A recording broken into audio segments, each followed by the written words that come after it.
Hello students, welcome to today's class. Now as we saw the history of abnormal behavior through the Renaissance and the 16th centuries, that is the latter part of the Middle Ages, we have seen some important events such as the witch hunts and the rise of certain influential thinkers who put forward a humane understanding of mental disorder. For instance, we have Behaviour and Vincent de Paul and Reginald Scott and Saint Teresa of Avila. Now we come to another feature which was in fact the last part of the Middle Ages, the establishment of the early asylums and shrines, or the establishment of the earliest mental hospitals. Now 16th century onwards, there was a lot of growth in the establishment of asylums and shrines, and a number of shrines for taking care of the mentally ill came into being. Now one thing I want you to be very clear about is that these asylums, shrines or hospitals were not what their name suggests. They were not hospitals, they were not pleasant spaces where the mentally ill were cared for. In fact, to be very precise, they were filthy, cruel storage houses. Storage houses meant to remove the insane from the society in some way and store them in some place where no one would bother what would happen to them.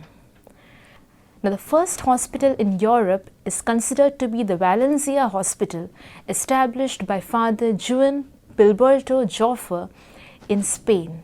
Now, this is a very contested fact and many people don't consider this the first hospital. The jury is still out on this, but still people believe that this was precisely the first mental hospital in Europe. In 1547, the monastery of St. Mary of Bethlehem in London was converted into a mental hospital. Now this is a mental hospital which occupies an important place in the history of abnormal psychology because it exemplifies the inhuman treatment meted out to the mentally ill. Now this monastery was converted into the Bethlehem Hospital, and within a short period of time its name got contracted to Bedlam Hospital.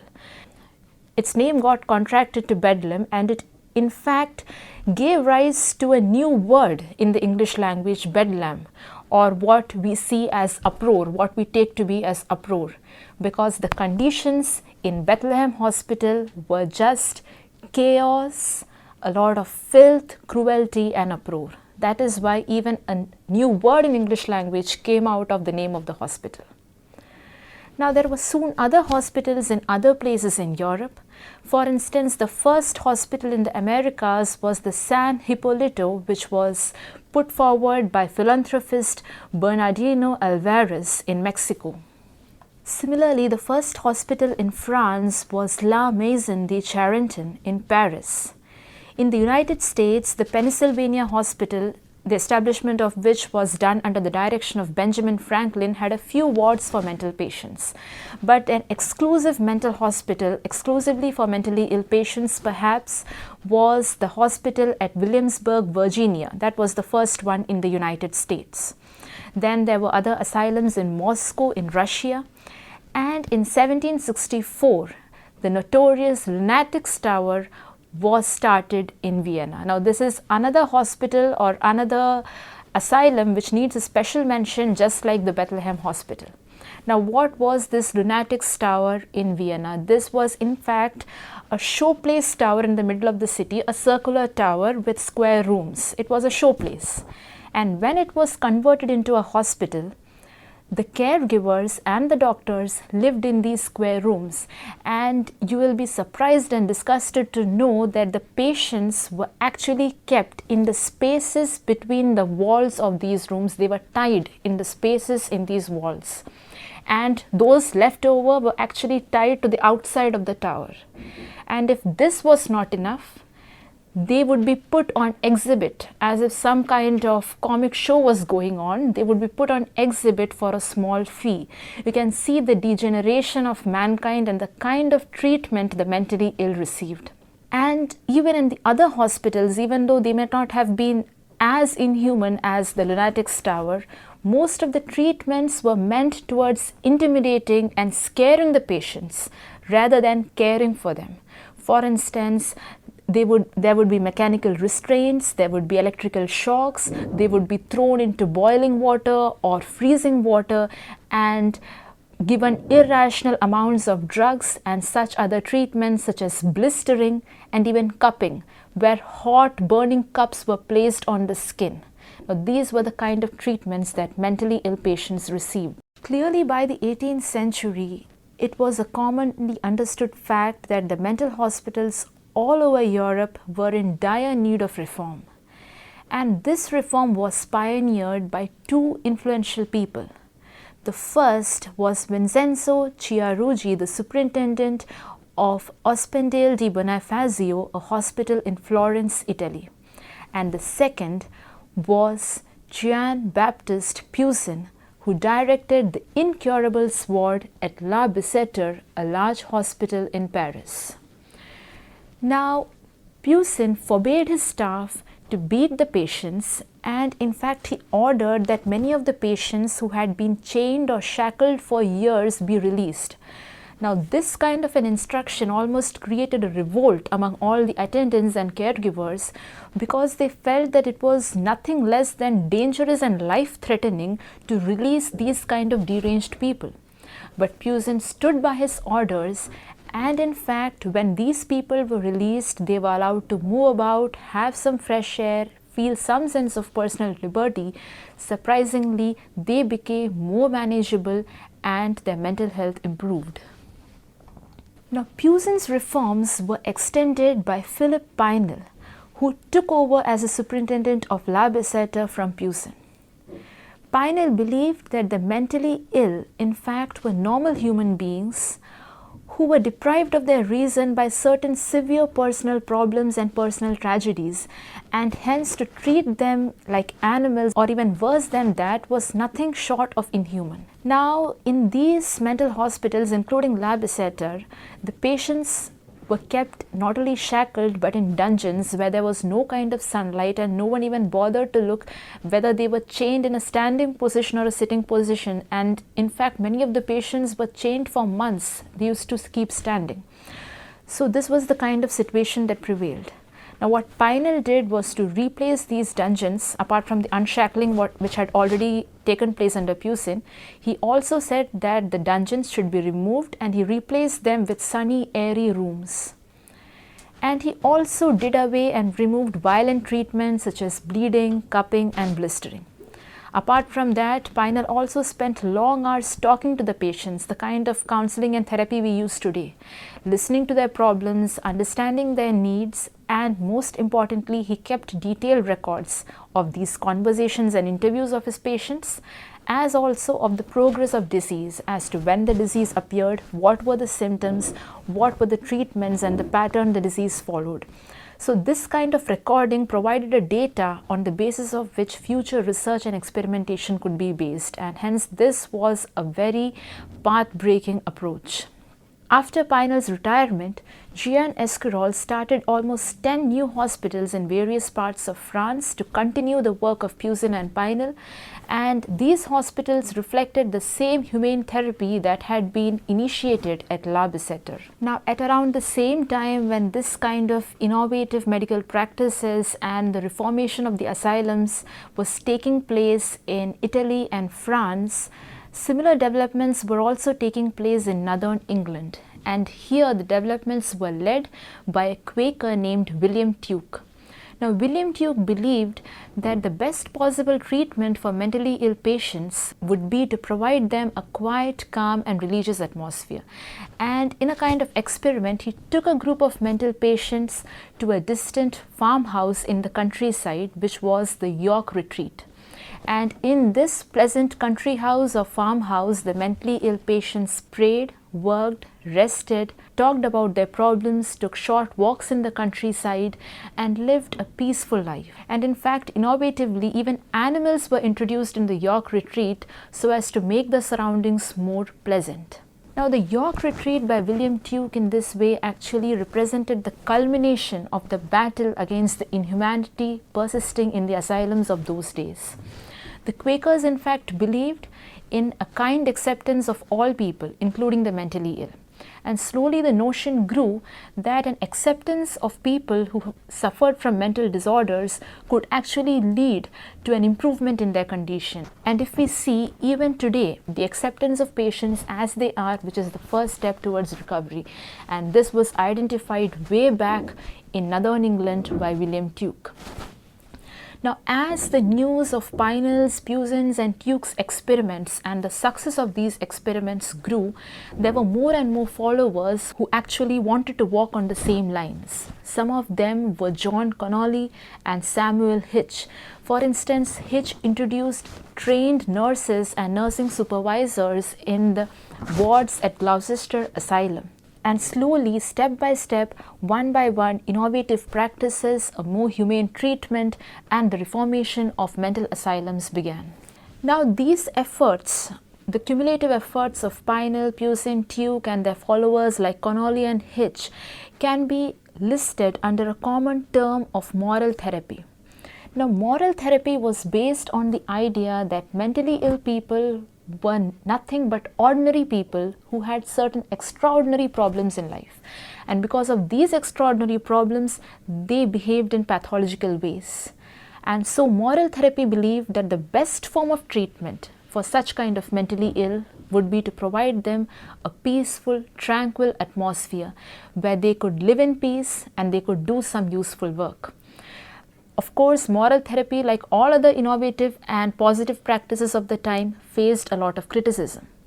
But the success of the therapy was more than the criticisms that it received. For instance, records show that during the first half of the 19th century in hospitals all over Europe, where moral therapy was the only kind of therapy practiced, there was almost 70% recovery in patients suffering from mental disorders. Now we have seen the reform in the asylums starting from Italy, then in France, then in England. Now in United States, this revolution was initiated by Benjamin Rush, who is also called the father of American psychiatry. He was the first to write a treatise on mental disorders in America. He was the first who organized a medical course in psychiatry, and as a physician, the foremost physician of Pennsylvania Hospital, he devoted his attention almost exclusively to mental disorders. Now, Rush's medical theory was, of course, tainted with astrology. There was a lot of primitive thinking. For instance, he advocated treatments such as bloodletting and purgatives, which, of course, as we know, were primitive treatments. Similarly, he introduced a primitive treatment called the tranquilizing chair. Now, this tranquilizing chair was meant to let the patients relax their muscles, because Rush believed that the relaxation of the muscles would reduce the pressure of blood on the brain. But this tranquilizing chair was anything but tranquilizing for the patients, and in fact, people who experienced it described it as nothing less than traumatic.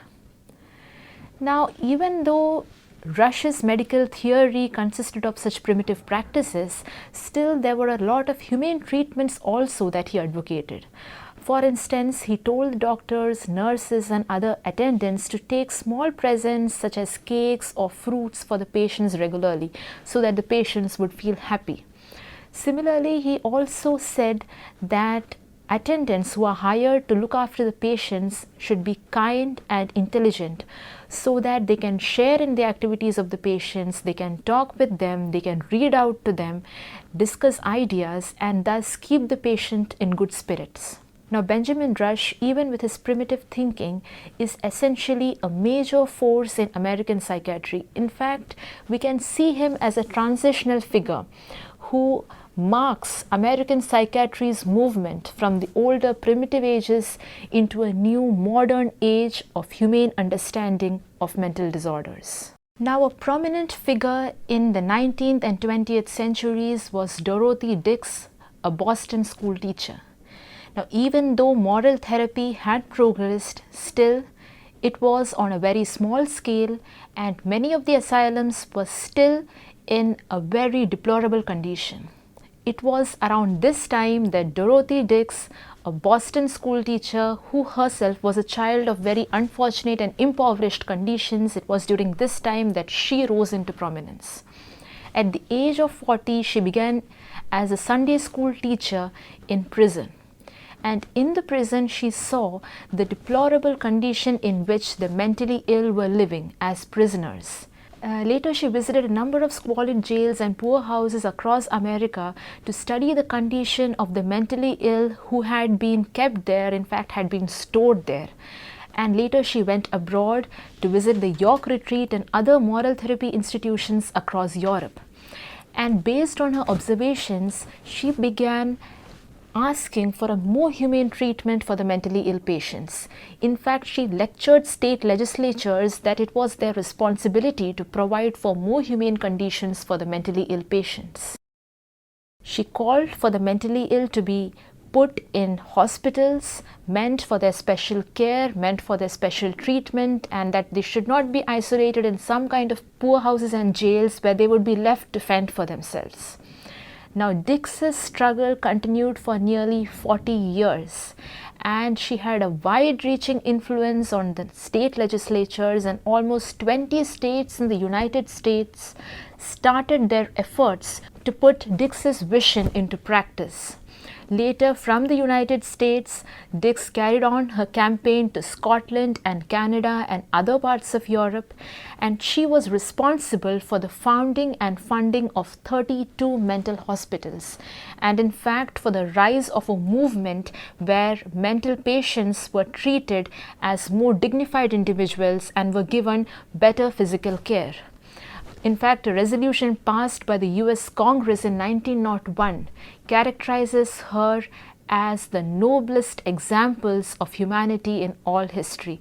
So we can see the kind of pioneering effort that Dorothy Dix put and how she single-handedly undertook a campaign to improve the conditions of the mentally ill in America.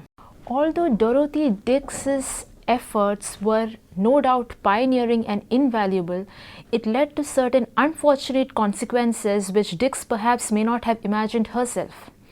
One of them was the decline of moral therapy. Now, Dix had advocated the rise of hospitals, a number of mental hospitals, so as to house a large number of mentally ill who had been earlier neglected in jails and poorhouses. Accordingly, a number of hospitals sprang up. But the thing was that the mindset of the American polity was still that they did not consider mental illness on par with physical illness. So even though they constructed a number of hospitals, the funding was not on par with that for physical illnesses. So lesser fundings meant more hospitals but yet less staff.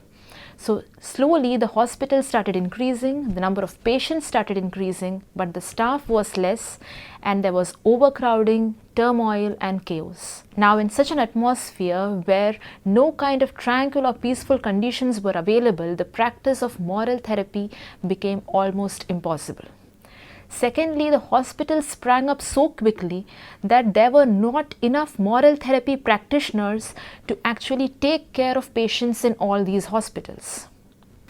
Now, the mental hygiene movement which Dorothy Dix advocated also focused on physical well-being, because her thoughts were focused at a time when she had seen prisoners and mentally ill being treated in a very deplorable way. There was no care of their physical needs. So of course, naturally, she advocated a kind of approach which assisted them in fulfilling their basic physical needs. Now slowly this led to a concentration only on the physical needs of the patients, which were more or less fulfilled in these hospitals, whereas the doctors and the attendants were not really bothered about levels of mental hygiene or whether the patients can be treated and brought back to a normal state.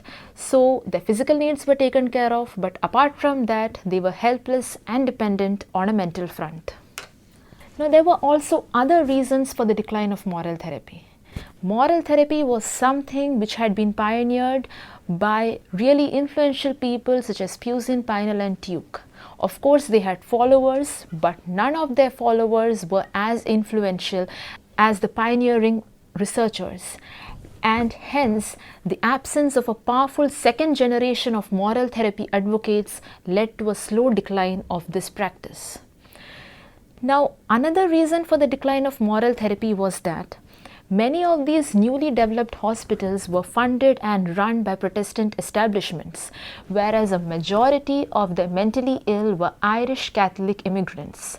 Now, here came the Protestant Catholic divide, and the Protestant management were at the most ready to house these mentally ill from Irish Catholic background, but they were not ready to actually put out funds for giving them the luxury of moral therapy or giving them the luxury of any kind of mental treatments meant for their recovery. The maximum they would do was to provide them physical refuge. A third reason for the decline of moral therapy was the rise of the medical model. It was at that time that drug therapies, the biological causation views were slowly rising.